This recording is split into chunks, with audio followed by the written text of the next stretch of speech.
Hello, my name is Brittany Lord and I'm the facilitator for the Remembering Our Babies Counseling Support Group. In 2023, the Remembering Our Babies Foundation is pleased to fund 3 programs in order to help women and their families in our community and beyond our community borders who have lost children due to infant death, miscarriage, or who struggle with the difficult pain of infertility. One of the ways that we are going to be providing that support is through our monthly video detailing different ways that we can process the emotional, physical, spiritual, all the different effects of the grieving process. And that's what our video is about today. So for the month of May, we're going to be talking a little bit about Mother's Day, and we'll get to that in just a moment. The second way that we are helping women and families in our community and beyond our borders is with individual therapy sessions. Please post your comments in the Dropbox for this video and let us know. Contact us from the Remembering Our Babies group on Facebook, and we will get some information to you about how you can receive 2 individual therapy sessions that are funded by the Remembering Our Babies Foundation. Again, this is all new in 2023, so we're so excited to get to offer these things. And then the third way that we are benefiting women in our community and beyond is with our yearly remembrance event. This is an event held in October or November, depending upon the calendar, and we have a walk run, live music, inflatables, face painting, raffles, all the different things, food trucks. That's my favorite part, the food trucks. And at the end, we have a candle lighting ceremony where live music is played, and we're able to take those steps and remember our babies gone too soon, or to be able to remember the hope that we have had for those who have not been able to join us here on this earth. So as I mentioned before, 2023 is going to be an awesome year, and we're so excited to get to offer these 3 different ways to help women and their families in our community who struggle so much with the pain of infertility, infant loss, and miscarriage. So as I mentioned before, in the month of May, we're going to be talking a little bit about Mother's Day. Mother's Day and Father's Day, and we'll be talking about that in June, are some very difficult holidays for people who are in this club that none of us really signed up for.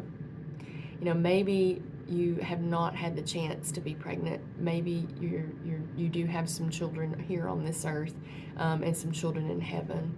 Maybe you have that hope still deep inside of your heart that you'll be able to have some children that are here on this earth.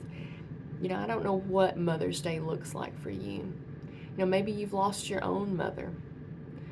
Maybe you are grieving the loss of a relationship that you wish you could have with your mom. But for many, Mother's Day and Father's Day are not happy events. And we walk into different stores and we talk to people and they talk about Mother's Day, and we see the flowers at Walmart, we see the cards, we see the balloons. I walked into a Dollar General just today, and there were balloons hanging everywhere that said Happy Mother's Day. So no matter where we turn, we're reminded that Mother's Day is something that so many people are celebrating. And we're glad for that. And maybe we're celebrating in one way ourselves, but it is also a day of pain and remembrance for many who are part of our group. I know for myself, my church does and it's wonderful, they do a baby dedication on Mother's Day. And every year since I lost my son, I volunteer to help with something else so that I don't see the baby dedication. That's not that I'm not happy for people that are dedicating their children, but it's still too painful this 10 years later. I don't share my story a whole lot, but I'm going to share it with you a little bit today as I talk about what we can do to remember ourselves on Mother's Day. Many times I'll walk through affirmations with some of my clients. It's really easy to tell ourselves negative things. You're not good enough. You're not smart enough. You're not pretty enough. We have this negative ticker tape going through our mind on a daily basis, and we tear ourselves down. despite reality, and especially despite what God says about us. So what I'd like for you to do today, and you can do this anytime that you want to, we're going to go back to our childhood just a little bit and get some crayons or colored pencils or markers, and we are going to make our own Mother's Day card. I remember not receiving Mother's Day cards before I had my children, and buying those for other people, and there was a joy in buying those cards for other people, but not receiving one of those because I was not a mom yet myself was a painful reminder of what I didn't have and what I've lost. So with this card, we're going to be providing ourselves those affirmations. Maybe that's the exact opposite of some of these negative things that we tell ourselves. So what I'll often have clients, just regular clients that I have on a day-to-day basis that I see in my private practice, if they're telling themselves, I'm unintelligent, I'm not worthy of love, we'll turn that around and we'll give them those affirmations on a daily basis and repeating those 5 times in the mirror. Long about day 2 or 3, they're pretty angry about having to do that because they contradict themselves and they tell themselves these negative things, and then they're pouring into themselves positive things. I often tell my clients, if I put someone in a room that was beautiful, was attractive on the outside, a philanthropist, helped people, powerful, just kind and had full of integrity, if I set them in my office and I told them negative things day in and day out for a year, I'd ask my clients, what do you think they're going to believe?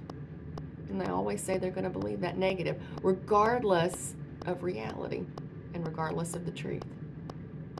So if you would, grab your maybe a piece of paper, typing paper, construction paper, whatever that you might have lying around, or lined paper, and maybe some colored pencils or some crayons or different colored pens, whatever that you choose. The point is not to make this some artistic or beautiful creation, but to make it what you need to hear today, this month of May, this Mother's Day, to warm your heart and affirm who you are. So I'm going to show you the card that I made. Now keep in mind, I am not an artist. Many of you may be. You can take this and run with it, make it the most beautiful creation. But if you're like me and are not very artistic, the point is not to make a Picasso painting. The point is to pour into you what you so desperately need to hear. So this is my Mother's Day card. Again, don't laugh. I know, it's bad. I put on here, Happy Mother's Day, Brittany. I should have been a doctor for my terrible handwriting. And I put a sunshine because the sun is shining today and I'm feeling sunny because I'm getting to talk to you guys. And if you'll notice on the bottom, I have several flowers. And I have one for each one of my children. Now, for those of you who know me, know that I have 2 living children. I have twin 14-year-old sons, and they're right here on the end. This flower is for their little brother, Brock. Brock Dennison Lord was born this May 10 years ago, and he died June 20th, 10 years ago. He had a short time on this earth, but he made a big impression on me and the people that got to know our story. If you want to know more information about that, feel free to let me know. The other 4 flowers are for the 4 children that we've lost due to miscarriage. So again, you can make this however that you want it, but for me, I wanted to tell myself Happy Mother's Day, to bring some more sunshine into my day, and to remember each one of my flowers, the precious gifts God gave me, my children. Now, whether you have welcomed children on earth or you welcome them in heaven, or the hope of them, you are a mother. And you can write this card to yourself today, knowing that you are a mom. And on the inside, again, bad handwriting, I know, but I gave myself some affirmations. I'll read some to you. I am chosen. I am a mother.